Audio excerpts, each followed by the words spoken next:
to our Charis online service. We're so happy to have you with us even today. For those of you who are new, welcome to our service. And for those of you who are Charis members, we are so delighted to have you in our service.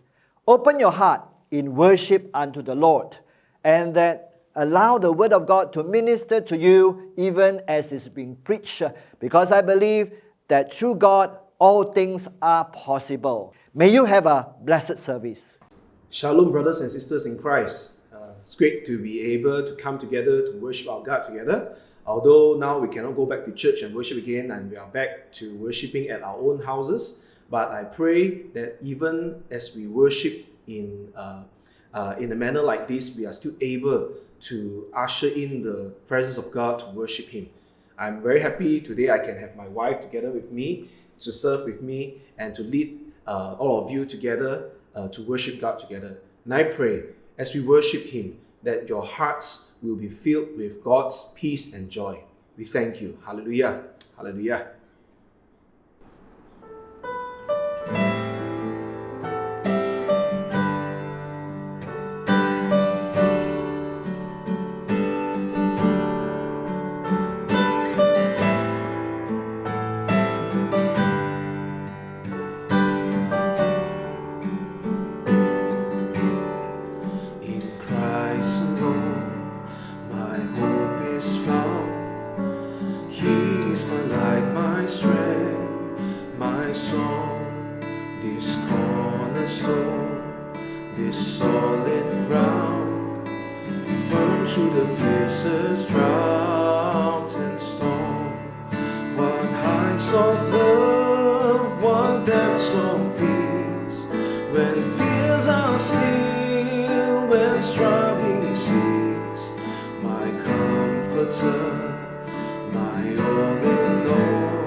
We thank you, Lord. Hallelujah.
grief, live for you.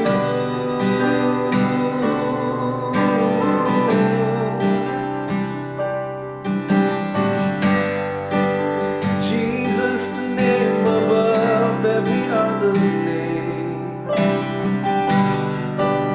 Jesus, the only one who could ever save. Worthy of every breath we could ever breathe, we live for you. Oh, we live for you. And holy, there is no one like you. There is none beside you. Open up my eyes in wonder and show me who you are, and fill me with your heart and lead me in your love to those around me. And holy, there is no one like you. There is none beside you. Open up my eyes in wonder and show me who you are, and fill me with your heart and lead me in your love to those around me.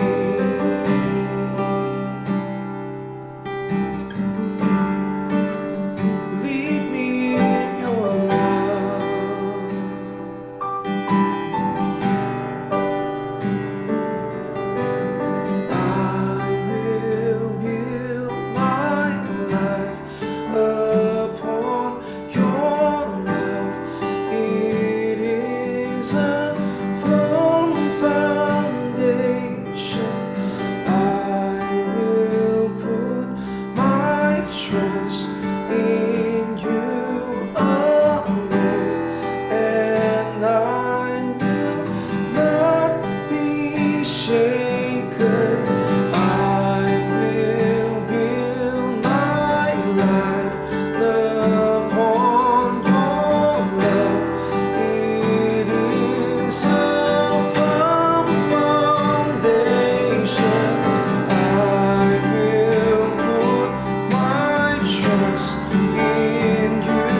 God.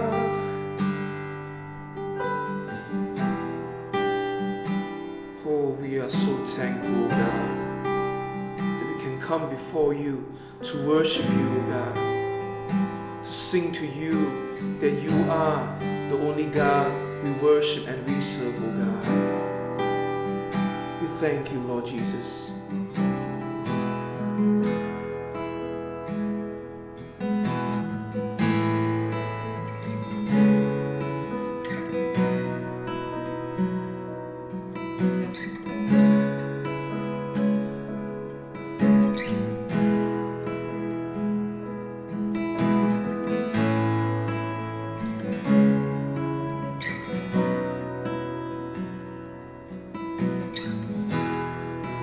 The word at the beginning, one with God, the Lord Most High, hidden glory in creation, now revealed in you, our Christ. What a beautiful name it is. What a beautiful name it is, the name of Jesus Christ, my King. What a beautiful name it is, nothing compares to this. What a beautiful name it is, the name of Jesus.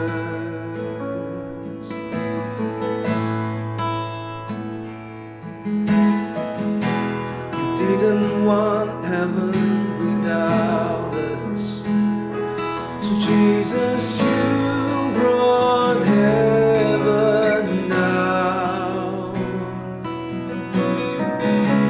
Sin was great, your love was greater. What could separate us now? What a wonderful name it is. What a wonderful name it is, the name of Jesus Christ, my King. What a wonderful name it is, nothing compares to this. What a wonderful name it is, the name of Jesus. What a wonderful name it is. What a wonderful name it is, the name of Jesus Christ, my King. What a wonderful name it is, nothing compares to this. What a wonderful name it is, the name of Jesus.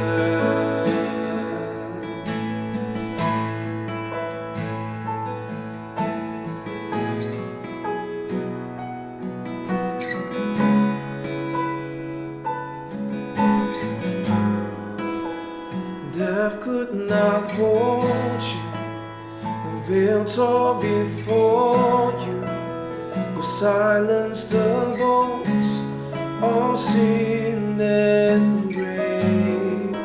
The heavens are roaring the praise of your glory, for you are raised to life again.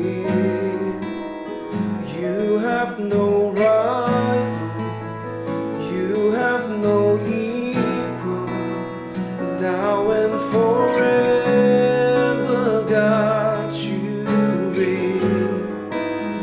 Yours is the kingdom, yours is the glory, yours is the name above all names.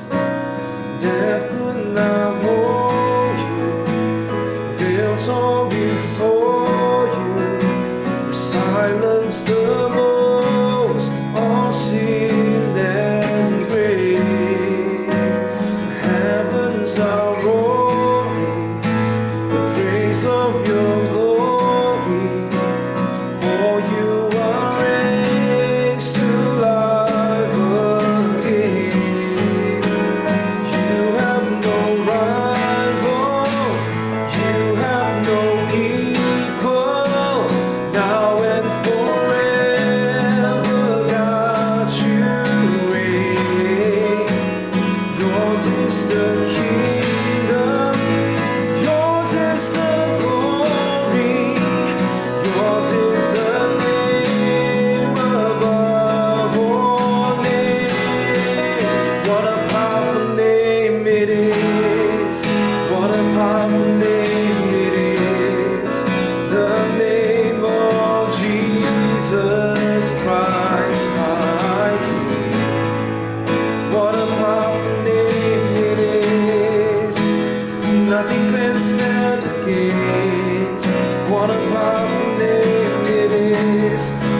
name of Jesus. What a powerful name it is. What a powerful name it is. The name of Jesus Christ, my King. What a powerful name it is.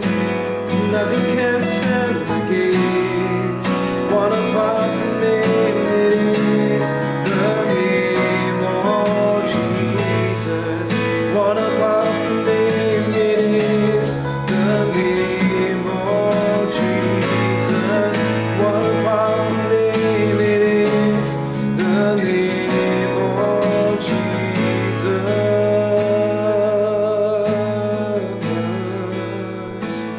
Hallelujah, what a powerful name. What a wonderful name. What a beautiful name, Jesus. Jesus. Hallelujah, we praise your holy name. Thank you, hallelujah. Praise you, God. Amen. Hallelujah, hallelujah.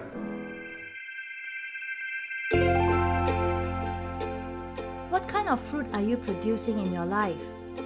Are you displaying the fruit of love, joy, peace, patience, goodness, kindness, faithfulness, gentleness, and self-control?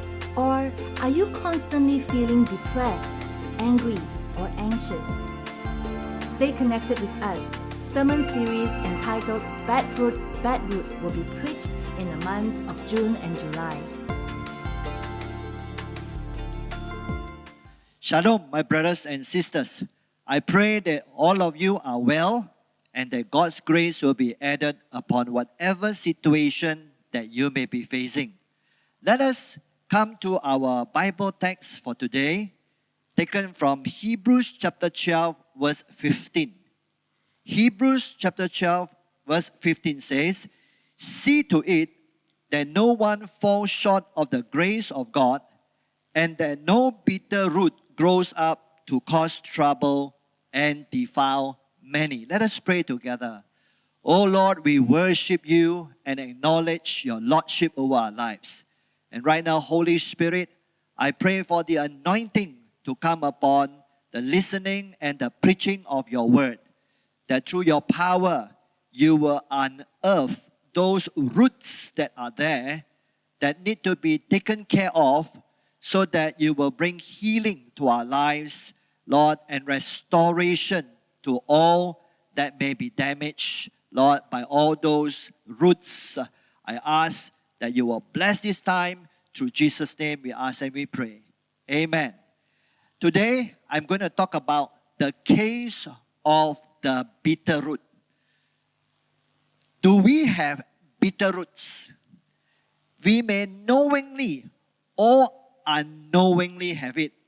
And I will explain this a little later. But foremost, let us ask this question: why we can become bitter? You see, friends, we can become bitter for any of these three reasons. Firstly, we can become bitter because of what is said to or about us.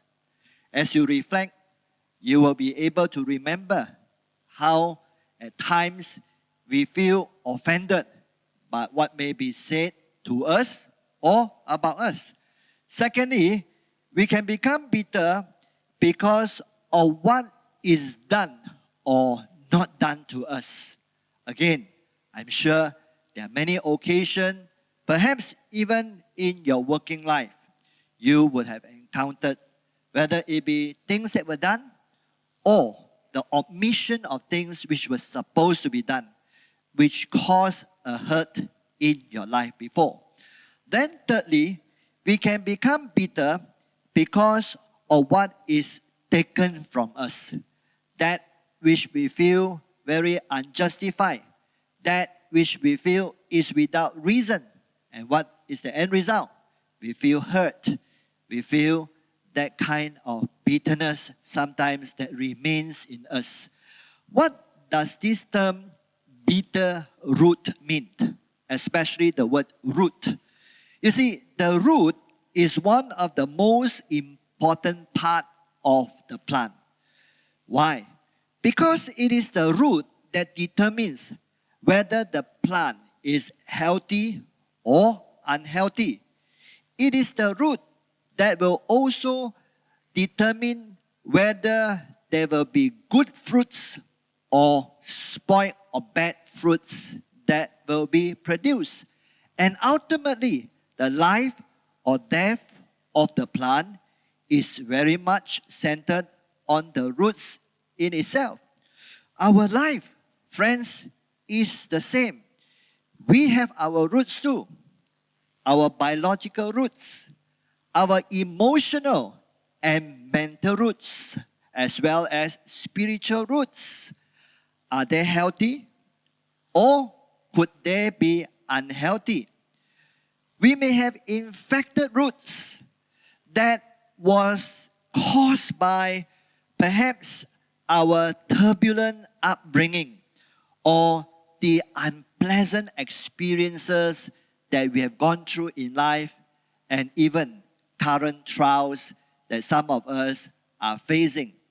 I mentioned that we have unhealthy roots without even knowing it, because like the root, it is buried under the soil and it may not be seen with our eyes. Now, these unhealthy roots which are hidden, and if it is not being taken care of, rid of, or treated, what happens is that it will produce the fruit of shame. Like, for example, what you heard that was preached by Pastor Eileen last week. The fruit of fear, anxiety, and many others, as you have seen from the video that was shown earlier on. So, we right now know what this root is all about. And today, I would like to look at what the Bible mentioned as bitter root. How does bitter root actually come about? Friends, it all begins with an offense. Take for instance, at the office, a colleague of ours may have said something or done something that offended us. It starts off as a small little seed. If you let go of it, nothing will come out of it. But the problem is sometimes we dwell on it, and you will soon be holding a grudge. A grudge is a persistent feeling of resentment. You didn't let go of the offense, and you begin to think through, and soon it grows to become a grudge. Similarly, that grudge, that little seed is already taking root, and it starts to grow. And before long, even without you realizing it, it becomes a seed of unforgiveness. You look at that person, you dislike that person because you remember that offense. And when we still persist on, that unforgiveness can grow to become that root of bitterness. That is how it grows, my dear friends. Starting from a little offense, then it grows to become a grudge. Unforgiveness is the result, and then it becomes a root of bitterness. That's right. The root of bitterness is a deep-seated hurt in our heart. And unless we uproot it, unless we realize it, it is going to be toxic, it's going to be poison, and it can actually produce a lot of problems in our life, in which you are going to see afterwards. Now, how would I know if I have this root of bitterness? How would I know? You see, it has its characteristics. Bitterness poisons every area of our life. A bitter person can be very sensitive, and I'm sure we have encountered that before, and perhaps we may even be sensitive ourselves. A bitter person can be very, very critical and looking at things, sarcastic and prejudicial towards certain people. He or she will often encounter difficulties in relationships. No matter where he or she may be, there will always be difficulties of getting along with people. It also affects the way we look at things, the way we see things. It also will affect our perception. It steals away our joy, the poison, the attitudes that will be affected, and it will even cause us to be curtailed in our progress towards our destiny. I love this analogy that someone used. He said, imagine yourself holding a cup of coffee, and someone comes along and bump onto you, making you spill your coffee everywhere. Now, why did you spill the coffee? Very simple answer. Because someone bumped into me. True. But that is only half the truth. You see, you spilled the coffee because there was coffee in our cup. Had there been tea in the cup, what would happen? Obviously, you would have spilled tea. So, the issue here is whatever is inside the cup, that which will be the thing which will spill over. So, therefore, when situation comes along in life and shakes you, what is inside you will come out. It's easy to fake it, the person that we think we are, until you get rattled by circumstances. So we have to ask ourselves this question: what is in the cup of my heart? What is in the cup of your heart? When we are ruffled, what spills over? Is it joy, gratefulness, peace, humility, where we quickly say it's okay, no problem? Or would it be anger, bitterness, harsh words, strong reactions? As someone says, life provides the cup.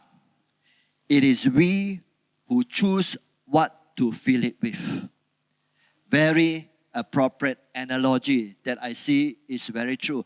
If I'm a very bitter person, then many times when I'm being provoked, it spills out.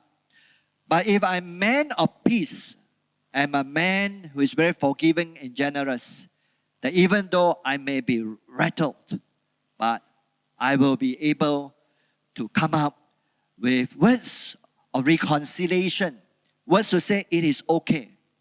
So, my dear brothers and sisters, you may not be able to stop what people say or do to you, but you can choose how you and I can respond. Bitterness is a problem that is found in every area of our life. In our workplace, I'm sure there are offenses. There are office politics. And bitterness and unforgiveness can be a very real thing. And there are times in which we dread the kind of environment that we are working in. Similarly, in our homes, in our families, especially during this lockdown, I want you to know we are praying very hard because we cannot take it for granted that now that everybody is home, we are enjoying ourselves. No, there can be a lot of tension.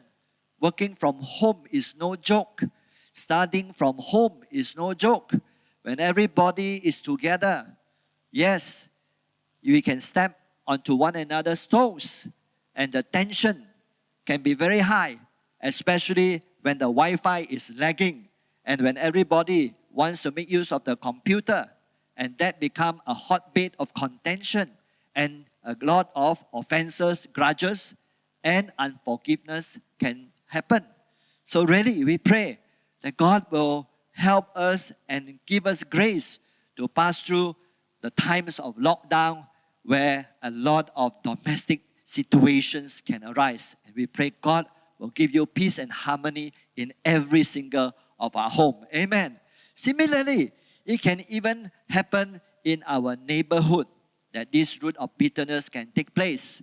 We used to live in the early days where our neighbors, we are all friends, we know one another.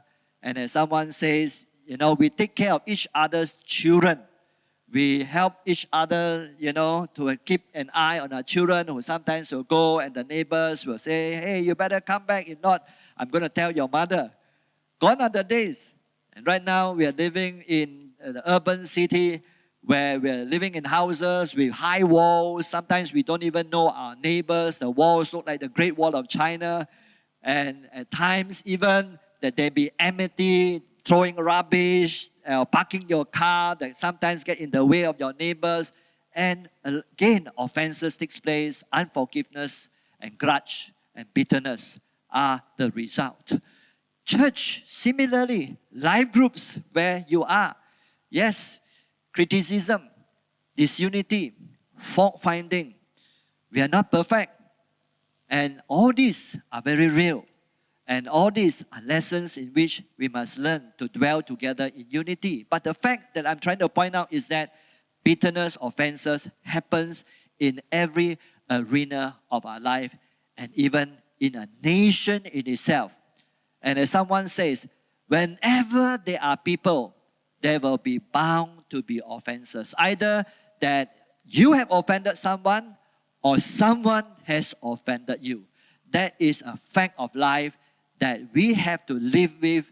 The issue is not so much of whether there is an absence or the presence of these things, but it is the presence of offenses that we have to deal with to make sure that it does not develop to become a root of bitterness.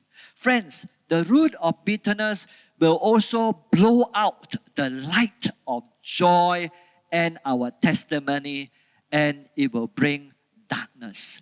So this day I would like to deal with this question as how does it affect us? Is it a big deal? Is it something which need our attention? And I've come to realize that yes, it is something serious enough that need our utmost attention. Because firstly, it will affect you physically. It will affect your immunity. It will affect your physical health. Like the Bible says in Proverbs chapter 17 verse 22, a joyful heart is good medicine, but a broken spirit dries up the bones. That's right. You ask any doctors who will give you some good advice, they will say, learn to laugh more, learn to be more peaceful, learn to be able to be happy. And that in itself will be medicine to your soul. And the Bible tells us that when we have hurts in our life, it literally will dry up our life. It will affect us. I still remember many years ago when one of the evangelists came and did a kind of a citywide evangelistic rally. And I was praying together with him, walking around and praying for various people. And we came to an elderly lady who was asking the evangelist to say, please pray for me. I have this pain all over my body and particularly on my right hand that I'm able even to lift it up at all. And so the evangelist started to pray. I was together with him and I could see, that even as we begin to pray, the Lord released a word of knowledge. The evangelist began to say, dear sister, the Lord has revealed that the Lord will touch you and heal you, but it begins with the forgiveness that you need to release to your husband. And the sister was perplexed a little while and said, but my husband is dead, he's no longer around. And the evangelist said, but you need to check your heart, you need to forgive him.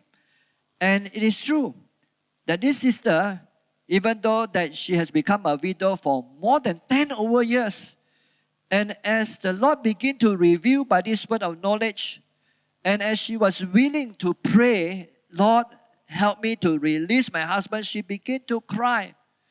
And it is not just a simple shed of tear, but it was a very in-depth kind of cry, as if that there was something that was released from her. And it's true, to cut the long story short, that, when both of them, they were husband is alive and they were husband and wife, there were a lot of things that happened between both of them. There were a lot of harsh words that were spoken. And as a result, this lady was carrying that in her heart, that even though the husband is dead and gone, but she has yet to release those toxins that is still embedded in her heart, in her soul. And it was at that precise moment, as she allowed the Holy Spirit to deal with her, and by the blood of Jesus begin to cleanse that bitterness, there was an immediate release. And when the evangelist began to say, now I want you to try to do what you cannot do before, so amazingly, right even before my eyes, that I see her having the ability to lift up her hand that she could not do for many years, despite of many medication that she have eaten. My dear brothers and sisters, bitterness can affect us physically. It can bring forth spirit of infirmities, that even in medical terms, sometimes the sickness is not so much of a physical sickness, but a sickness that is within the emotion. And the term psychosomatic is the explanation of something which is psychological rather than just physiological. It exhibits itself from the outside, but really what matters is that which is inside. So that's why I say it is not a simple matter, but it is a very important matter that I believe that we have to deal with. Then secondly, it affects the way you see others. It will affect your perception. It will affect you in your relationship with others. Let me give you an example in the Old Testament. You remember good old King Saul? Let me read to you from 1 Samuel chapter 18, where the Bible says, Saul was very angry. This refrain galled him. They have credited David with tens of thousands, he thought, but me with only thousands. What more can he get but the kingdom?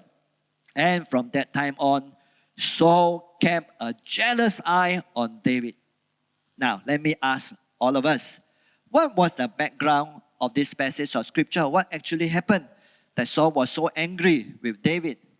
If you were to read 1 Samuel chapter 17, you will discover that 1 Samuel chapter 17 recorded to us how David was able to defeat the giant Goliath when King Saul and together with all the Israel army had no answer at all. And all of us know the story of David defeating Goliath. So in chapter 18 here, when they were parading the victory that David had won, the people were giving credit to David. They said, David has slain tens of thousands. They also mentioned Saul. But Saul slain thousands. And so this King Saul took upon himself, took offense of that. As you can read from 1 Samuel just now. That the people are giving all the acclamation. And because of this, it changed his perception on David. That no matter what David said, that no matter what David did, he already have a distorted picture or distorted kind of perception upon David. Friends, if we keep offense in our heart, if we keep unforgiveness in our heart, or worse still, if we keep bitterness in our hearts, you will have a wrong perception upon people. As you look back into the scripture, you and I may say, oh, Saul should have rejoiced together. I mean, it is a victory won. By right, she should be happy. He should be rejoicing together with David. But why? Why did he become angry? You see, human beings are very complex beings. I often said this, it is easier to weep with those who weep rather than to rejoice with those who rejoice. I give you a situation. You are in your office, and one day the boss tells you or calls your fellow colleagues together and gave your colleague a promotion and a pay rise and left you out. By right, okay, we may say, oh, congratulations. Yes, from the outward. But from the inside, sometimes we will be saying, how come that he is being given this and I'm not given that? You see, how that this can become an offense. And that is why I say that in life situations, sometimes it is easier to weep with those who weep rather than to rejoice with those who rejoice, because sometimes by comparison, jealousy can come about, which will produce anger in our heart and bitterness in our soul.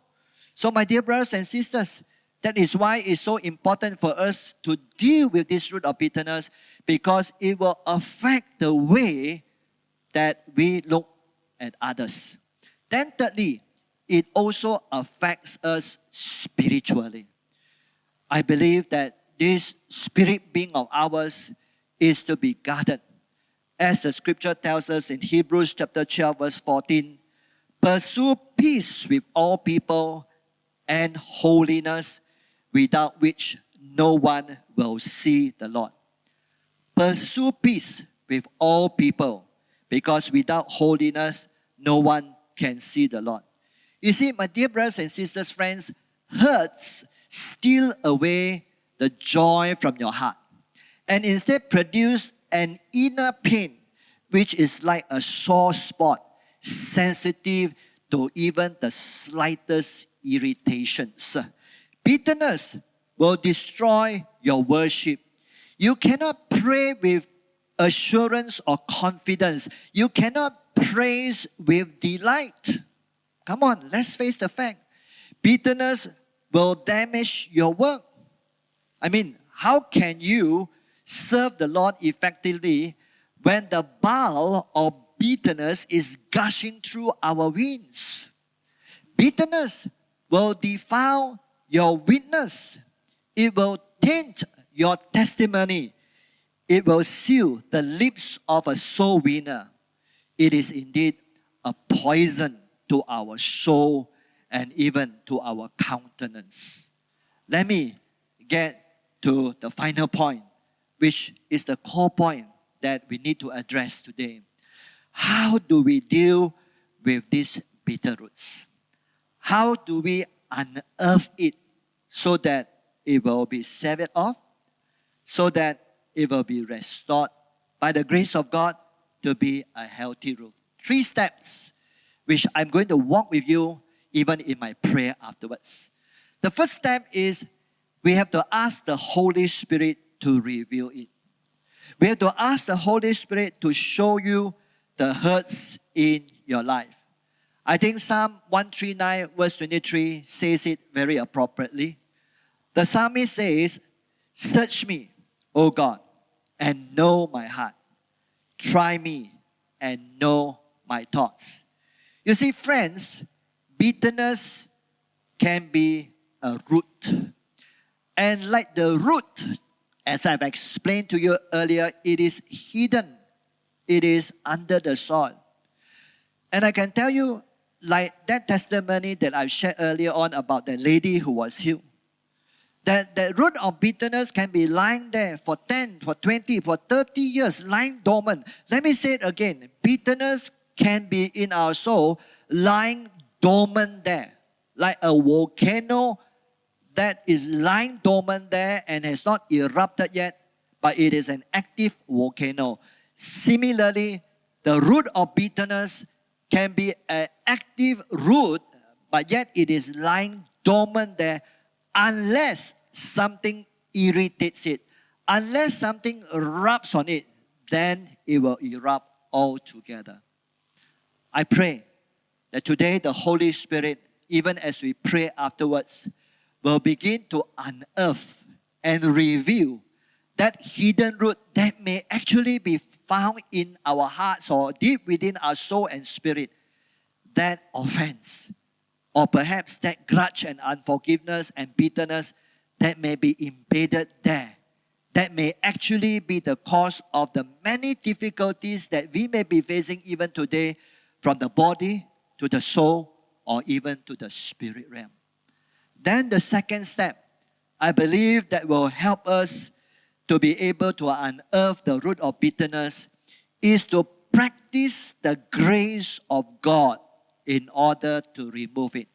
That's right, to practice the grace of God to remove it. Hebrews chapter 12 verse 15 says, "See to it that no one falls short of the grace of God."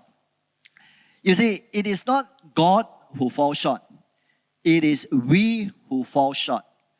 God has exceedingly, abundantly blessed us with all grace and mercy. Sometimes we may not even realize it, that God has poured out so much of grace and mercy. I have explained these two words, which is very important, grace and mercy. And let me do it again. Grace is to receive what we don't deserve. Mercy is not receiving what we deserve. Very, very important truth. Let me give you an illustration. Grace. When do you receive what you don't deserve? Example, salvation. God granted us salvation. It is not because of how good we are. It is because of how good He is. Amen. Hallelujah. And that is grace extended to us. We didn't deserve it, but yet God gave it to us. All right? It is because of His exceeding grace unto us.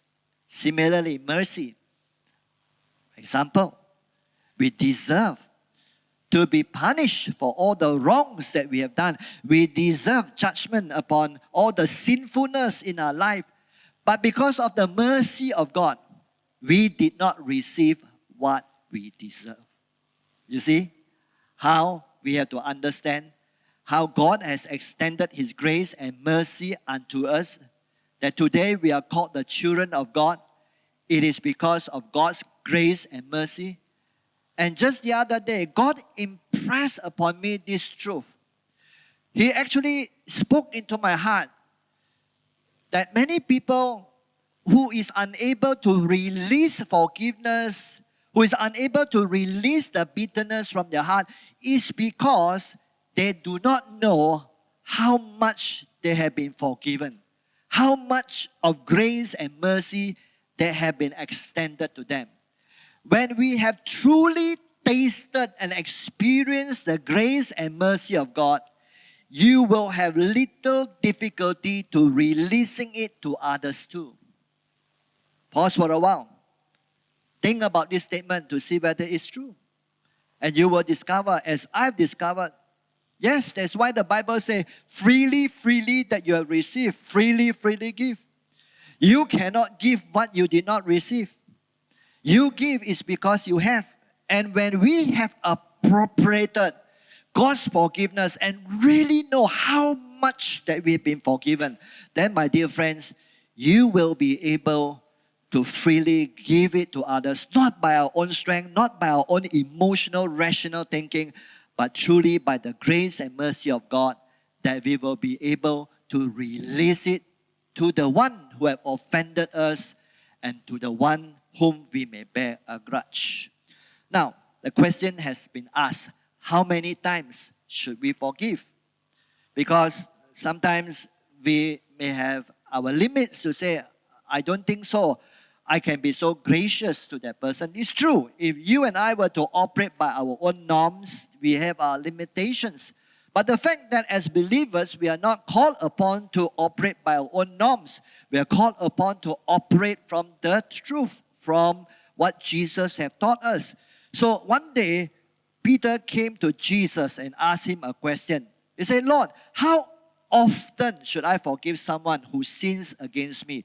I think perhaps he was wrestling with the same kind of struggle that all of us have. So he said, is it 7 times? And what did Jesus reply? Jesus said, no, not 7 times. Jesus replied, but 70 times 7. Matthew chapter 18.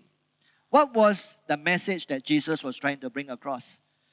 As far as God is concerned, as far as how God deals with His people, it is limitless. Aren't you glad? Aren't you glad? And I'm so glad, because we fall, we pick ourselves up. We fall, we pick ourselves up. We fall, we pick ourselves up umpteen times. But yet God is so gracious to us. And if we truly have received the graciousness and the mercies of God, we must forgive the person who hurt us. And we must forgive the person who may have caused us to be so embittered.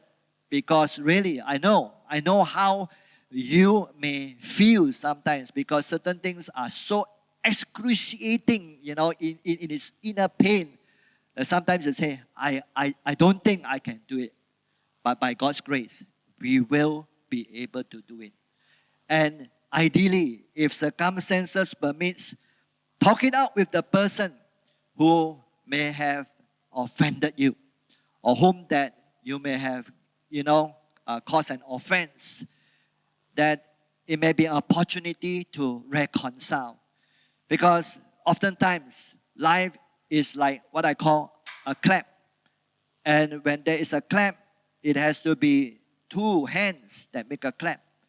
And we have to realize that there will be responsibility upon both parties. That whether it be not so much of arguing who is right or who is wrong, but to acknowledge the fact that we may have contributed to the misunderstanding or the offenses. Someone may argue and say, yeah, but the person does not acknowledge that he is wrong. He has not changed, or he even have not asked for forgiveness. If only that he will be humble enough to ask for forgiveness, then I may even consider. You see, that is again based upon our own human rationale.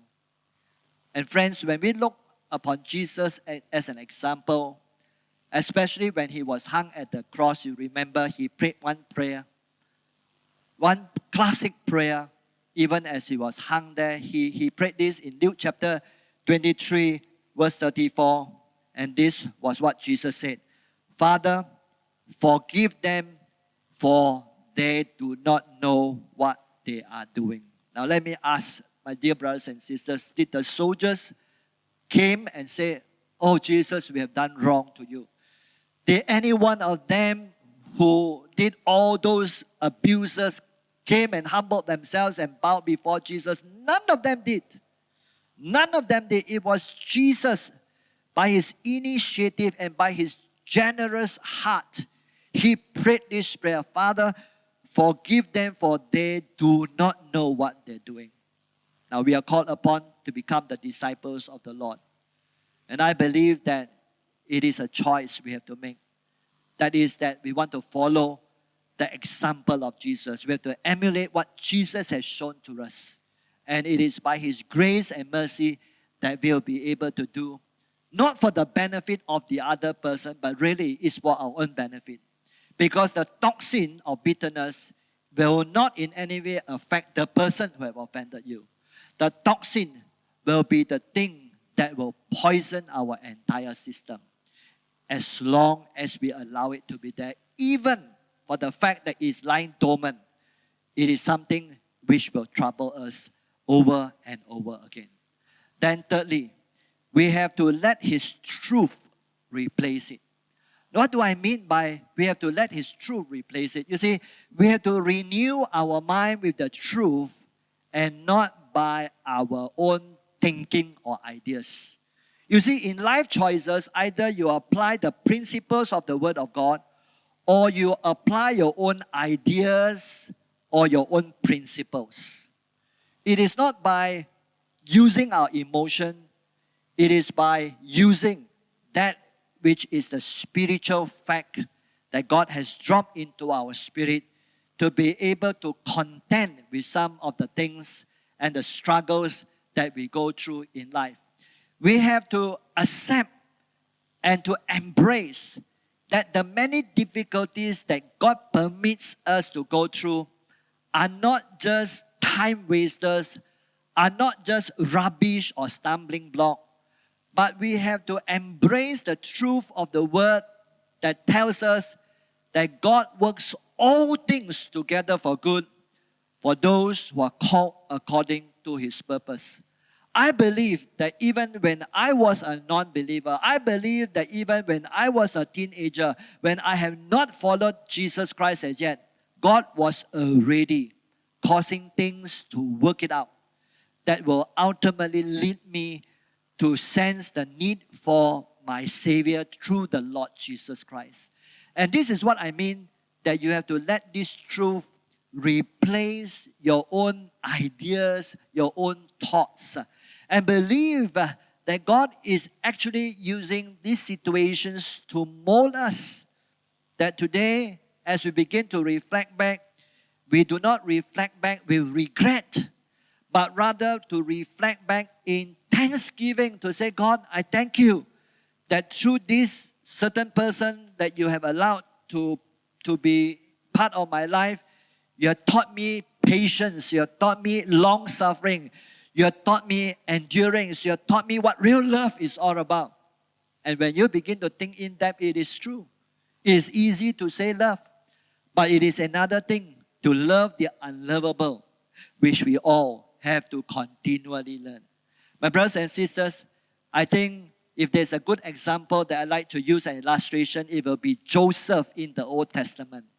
Joseph, a young lad who was hurt, a young lad who was ridiculed because of his dream, abused, rejected, betrayed, experienced injustice by his own family and by the people whom he was trying to be loyal to. Sometimes, if you begin to look back by your own eyes, you begin to say, I shouldn't have bothered about them. I shouldn't have cared about them at all. But as we begin to look at Joseph's life, you can read about him in Genesis chapter 37 onwards. But when you come to Genesis chapter 50, which is the closing part of his life, you will realize that by then, through God's divine appointment and God's divine design, he became the second in command of all Egypt. All of us should know the story. That he was able to rescue Egypt and even the surrounding lands from that 7 years of famine that the entire region had to go through. And it was the wisdom that God has bestowed upon him that caused him to be able to manage that 7 years of crisis. And it was the years in which he has suffered the abuses and all that molded him to be a capable leader of where he was in Genesis chapter 50. You know, the amazing thing that I read from the Bible is that God was not just interested in putting him up there and then forget to deal with those things that was experienced in his earlier years.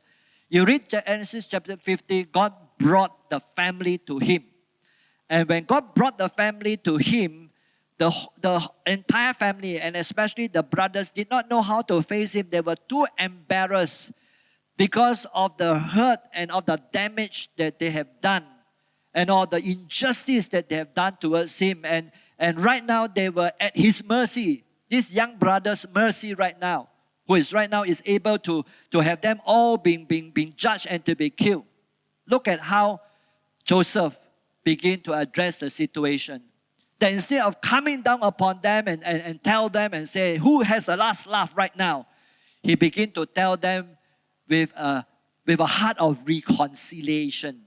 And Genesis chapter 50 verse 20, he made this classic statement. He said to his own brothers, you intended to harm me, but God intended it all for good. Hallelujah. I mean, brothers and sisters, you and I have to learn to let go of the past. Yes, you and I have to let go of that which will remain either as a regret or that it will remain as something which you can be thankful about because God has used that to mold you and to teach you to develop the good fruits of your life. I love this statement that was made by an author by the name of Steve Maraboli. He said, letting go means to come to the realization that some people are a part of your history, but not a part of your destiny. Can you say amen to that? You must let go. You must let go of those people. Yeah, their history right now. They may no longer be part of your life right now. But if you were to continue to humble that spirit and the root of bitterness, it's going to affect your destiny. You are simply allowing them to begin to put you into captivity, and that will affect you from developing into your full potential of where you should be and what you should become. The happy person that you ought to be, the joyful person that you ought to be, the successful person that you ought to be. My dear friends, why should you be entrapped in the past and by the past? My dear brothers and sisters, the good news that I have for you today is that you don't have to live with the bitter roots anymore. Ask God to show you what's causing you to be bitter. Maybe for some of us, you need to forgive somebody. Maybe you're still sour, perhaps over a dream that didn't work out. Or maybe you're still beating yourself over a matter or over a mistake you made in the past. Come on, let's be honest with yourself and let's come before God and say, God, help me to get rid of this root of bitterness out of me. I don't want to live angry and bitter. I want my passion back. I want to love again. I want to laugh again. I want to dream again. Lord, help me to let it go and move forward. And I want to tell you, God will love to do that. Because until and unless we are willing to just let go of these clutched hearts of ours and just say, Lord, I'm going to let go. You will forever be holding this root of bitterness, and this is going to be poison to our soul and our spirit, including our body. And I'm going to pray right now. Will you just, if it is possible, stand to your feet with me? And whatever position that you may be in, I'm going to walk through these steps with you. You already have heard how that this root of bitterness can come about. How it will affect you in different dimensions. And how it is present in every sphere of your life. Right now, I'm going to ask, firstly, Holy Spirit, may you switch on the spotlight deep into our soul and spirit. Search me, O God, and know my heart. I want to encourage you sincerely, be open before God. Because I'm going to believe that God is going to unearth that root right now. Yes, that's right. That's right. The Holy Spirit revealing it right now. The Holy Spirit unearthing right now. That's right. Let the Holy Spirit reveal and that you will just acknowledge it. And I want to speak into some of you. Some of you, you have that root of bitterness over family members. Some of you, it is your spouse, for the words, for the deeds that were done. Some of you, you have encountered abuse before. Those mental abuse, verbal abuse, and some even sexual abuse by other relatives. And even as you walk through this path right now, I want to encourage you, don't be frightened, don't be shameful, but allow the Holy Spirit right now to cause you to see. Some of you, it could be weeks ago, months ago, years ago, offenses, grudges, unforgiveness that may have become roots of bitterness. Right now, as the Holy Spirit unfold it, in the name of Jesus, in the name of Jesus. Some of you, it could be even someone in your life groups may have caused offense to you. Some of you, it could be a leader who may have offended you. I want to encourage you for your physical, emotional, and mental health. Right now, as the Holy Spirit helps you to identify, say in your heart, Lord, I release them right now. I release them by truly forgiving them right now. And I'm going to lead you to the second step right now. Let the grace of God come upon you. Because I know some of you will struggle. You will struggle to feel so unjustified. How could I release it? So much damage has been done. But if you truly have received the grace and mercy of God, freely you have received. Right now, freely you shall give.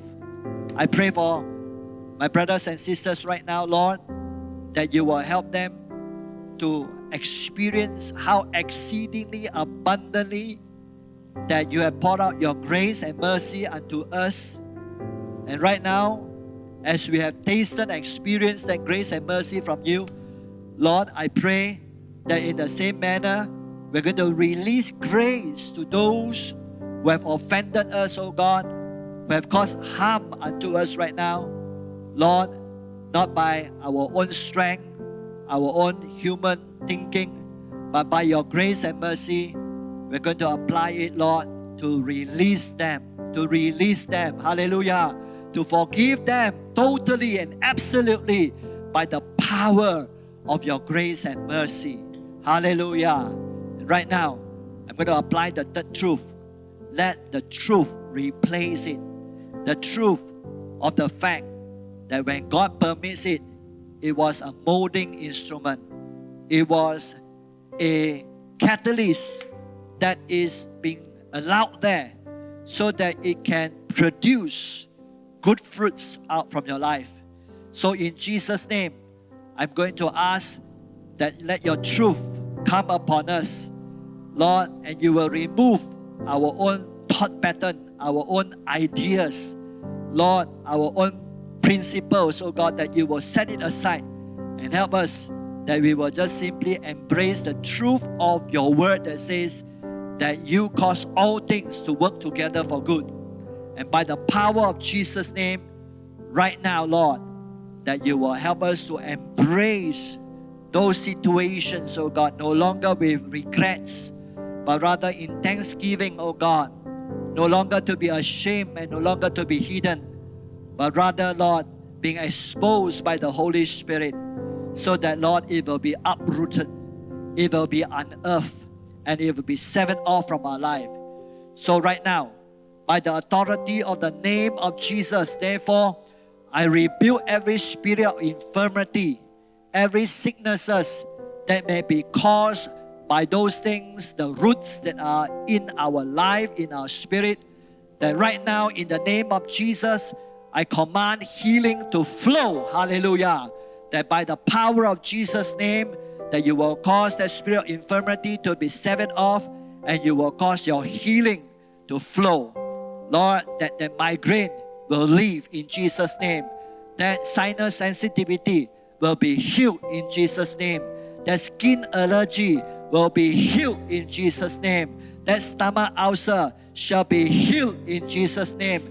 That hypertension problem that's caused by this root will be severed off and be healed by the power of Jesus' name. I command healing to flow into the body and into the soul and into the spirit. The Lord, that you are going to restore that infected root to become a healthy root in our life, oh God. That spiritual root that will then produce good fruits, oh God, of love, joy, peace, goodness, kindness, gentleness, self-control. Hallelujah. And that will be bringing glory to your name, oh God. Thank you, Jesus. Thank you, Holy Spirit. Oh, we praise you right now. We praise you right now. Open your heart, my brothers and sisters, and receive it into your life right now. Yes, love, joy, peace, goodness, laughter in your family, in your daily life, filled with joy, hallelujah, filled with laughter, hallelujah, filled with peace, hallelujah, filled with harmony, hallelujah, that despite whatever circumstances, you will dwell in the joy of the Lord, hallelujah. Praise be to God, praise be to God, hallelujah, amen and amen. Let's worship the Lord with this song.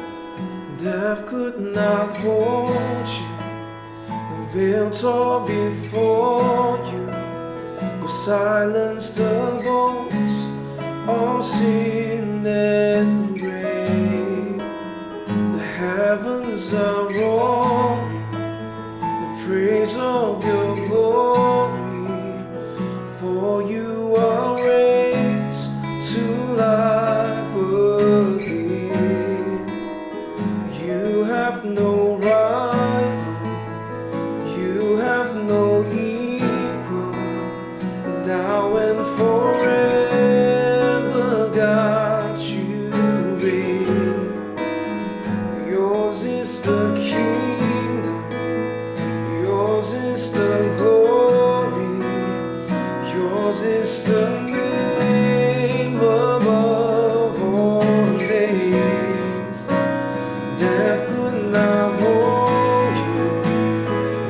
song before you. You silence the most unseen and grave. The heavens are roaring the praise of your glory.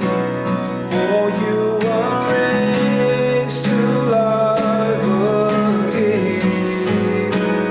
You have no rival, you have no equal. Now and forever, God, you reign.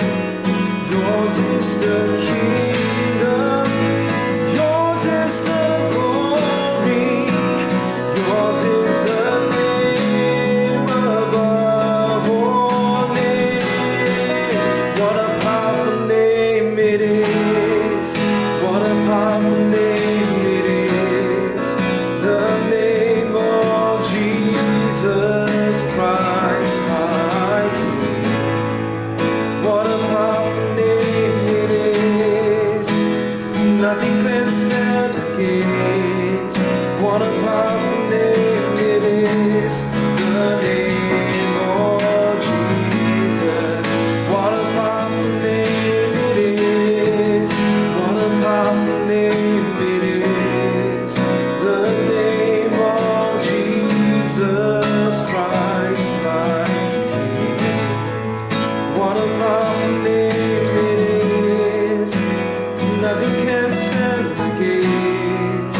What a powerful name it is, the name of Jesus. What a powerful name it is, the name of Jesus. What a powerful name it is, the name of Jesus. Let's just give him thanks and praise. Hallelujah. Thank you, Jesus. Thank you, Jesus. Hallelujah. Yes, we praise God. Hallelujah. That even as you have worshiped the Lord, I believe the Lord has set you free. And even as you continue to practice this principle, many of you are going to continue to receive the release from your spirit person. That root, the Lord is going to chop it off. Now, my dear friend who may be listening for the first time and you are saying, I think I need this too because my life is so full of misery and unhappiness. And I invite you to do one thing. The medicine for your soul is none other than Jesus Christ, the Lord and Savior.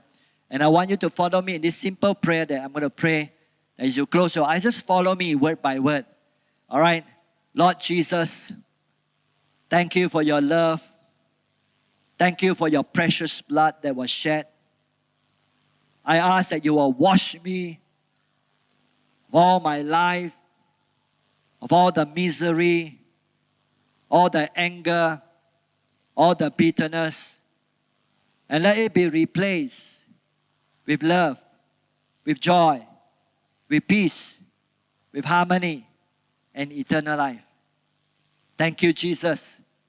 Thank you, Jesus, for hearing my prayer. In your name, amen.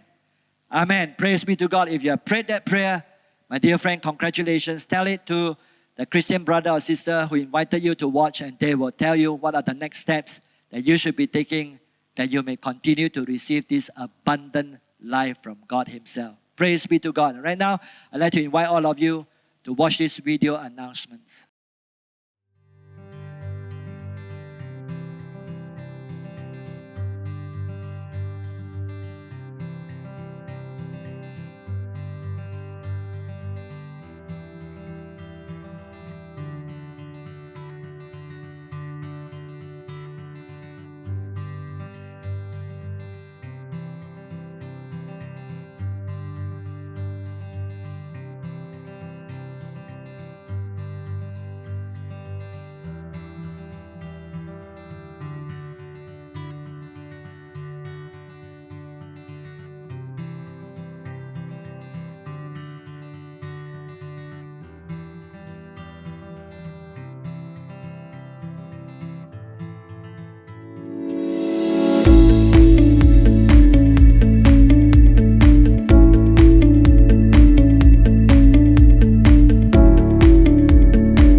God Himself says so.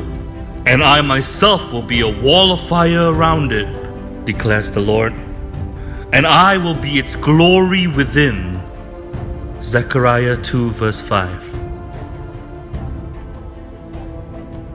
Dear friends, we're living in times of great uncertainty and volatility. Although we know that God is sovereign and in control, we are called to position ourselves to build a spiritual firewall of protection, of revival, and of empowerment. A firewall is a Kairos season, God-ordained wall of prayer for our nation when disaster and an impending sense of despair is present. We are looking for people who are willing to be available and united in prayer, praying for the nation.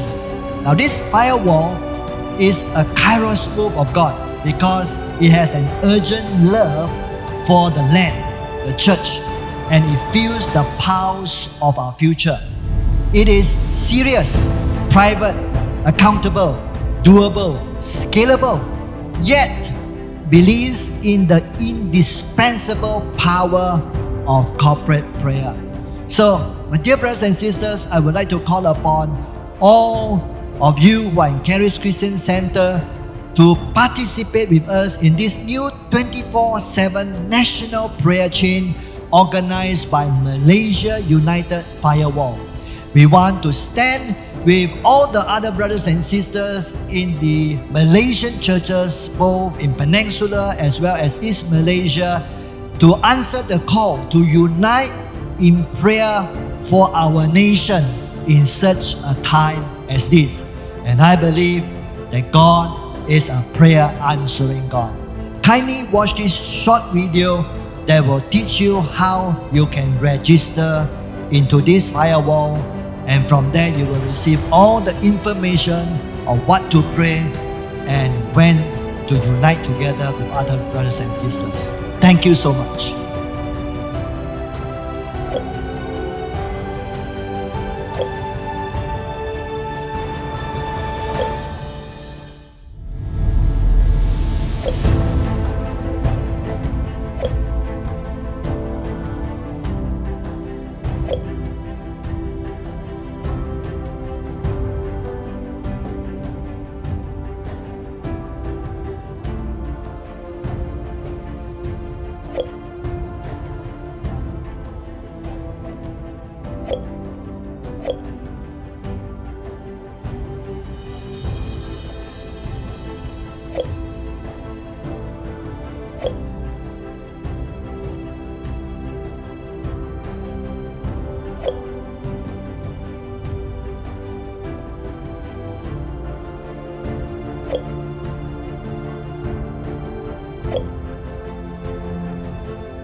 Brothers and sisters, shall we extend our worship by our giving right now? Our tithes, our offerings, our missions pledges through Touch and Go, Boost, as well as bank transfer. Even as you begin to give, I would like to give testimony that through your missions giving, we took some money to send over to help to buy an oxy concentrator that you can see right now to West Bengal, India. As you know that the COVID cases are one of the worst in the world today. And through an Assemblies of God church there, we have joined with many of them to buy various oxy concentrator, and our church have contributed one that cost $900. And this was made possible because of your missions giving. So keep it up, my dear brothers and sisters. Don't forget that, because we are using whatever resources that God has blessed us with to be able to minister to the many needs that are out there because of this pandemic that has happened. Father, I pray that you will bless this offering, enable every one of my brothers and sisters that we will be able to give by your provision. Bless every business, every job. And for those who are facing difficulty, I ask for a miracle to come upon them. You will open new doors of opportunity. You will come, oh God, suddenly in ways that are beyond our understanding, and you will create an opening for those who are affected. So bless this offering, bless every single person. Through Jesus' name we ask and we pray. Amen and amen. Praise be to God. And right now, as we lift up our hands, Lord, we thank you that your hand and your eyes is always watchful upon Malaysia. And we pray that you will watch over Malaysia politically and also in the midst of this pandemic, that you will cause your divine power to cause all of these things to be resolved, oh God. That your people have been praying, your people have been seeking you. So let your perfect will and let your power, Lord, come upon our beloved nation. And now may the Lord bless you and keep you. May the Lord make his face to shine upon you and be gracious to you. And may the Lord lift up his countenance towards you and your families and give you peace from now and even forevermore. Amen and amen. Dear brothers and sisters, may you have a wonderful week ahead of you. Amen.